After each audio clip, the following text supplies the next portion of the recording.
guys, Mr. Morefield here. Welcome to World History class again. Today we're going to ancient Israel. That's right, ancient Israel. We're going to be learning about the geographical features of the land, all the places that are there, and you have to identify and locate those according to the state of Tennessee standards. In this unit, we will be looking at, you will analyze the geographic, political, economic, and cultural structures of ancient Israel.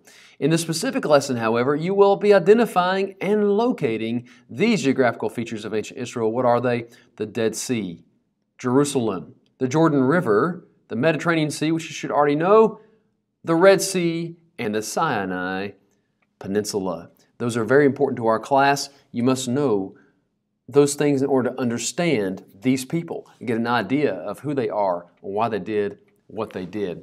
Now, here's the question. How did those people end up there? His name was Abraham. The one God, monotheism, Abraham believed in, as opposed to polytheism in Mesopotamia. You see, he came from Mesopotamia, where they were polytheistic, but one God called him and said, I want you to get your stuff, all your things and your family. I want you to get out of town, he told him, to go into the land that I will show you, and I will make of you a great nation. And then, of course, later on, Moses would come from his generations, but Moses would end up in Egypt. And Moses is told by God to get your people out of Egypt, out of that bondage, and flee from there. To what land was Abraham going? Where was Moses going when he took his people out of that land? They were all going to what has been termed the Bible lands, the Holy Land, as some have called it, the land of Israel, the land of Canaan, the Promised Land. That's right. So come along with me as we explore the geographical features of Israel.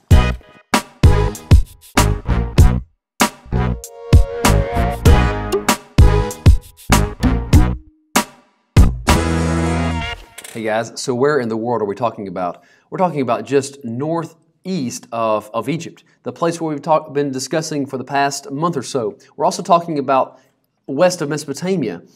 In ancient Israel, right along the Mediterranean Sea, just east of the Mediterranean Sea. So let's take a closer look and see what we're talking about here. All right, we are looking at the area of where ancient Israel will be. You will see a label that says Syria and Canaan right here. Well, the land of Canaan is where we're discussing, and this is the area of where Israel is in the world. Now, taking a closer look at that, you will see the geographical features. This is most likely what it would have looked like in their day. This is a modern picture of the Sea of Galilee. It's the Sea of Galilee. Now, in reading the Bible at some point, you might have come across the phrase Sea of Galilee, this term Galilee. And like most places along the Mediterranean Sea, the climate is hot and dry in the summer and cool and wet in the wintertime. There are mountains to the north, and the Jordan River Valley is very fertile. Now, take a look at this map here, if you will. The Jordan River Valley is nice and fertile. Where does the Jordan River go? Well, the picture you were just looking at is right here, the Sea of Galilee. And that Jordan River flows from the Sea of Galilee all the way down this river valley here into that's right, the Dead Sea. Now, the Dead Sea is extremely salty.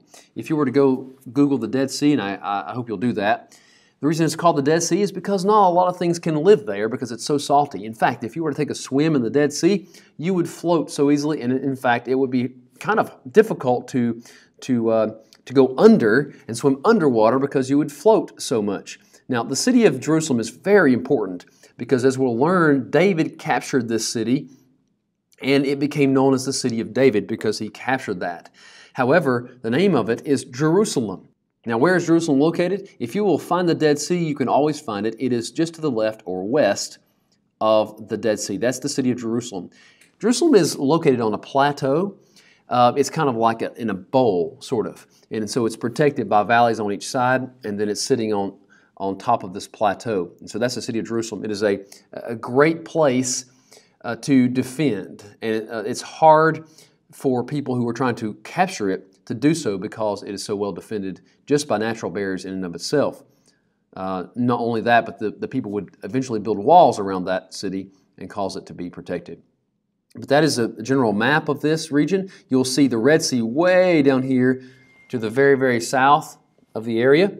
You will also see the Mediterranean Sea here, and this area here is mostly and mainly desert. All right. Now, you are going to, this is your job today, to locate these features on this map. Also, you're going to be required to trace the route of Abraham. You will find that on your assignment. You will see the picture of this very map. This is the route of Abraham as he's called from Ur of Mesopotamia.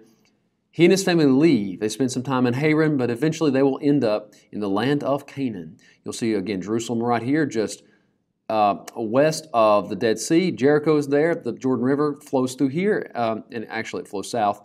And this is the Sea of Galilee.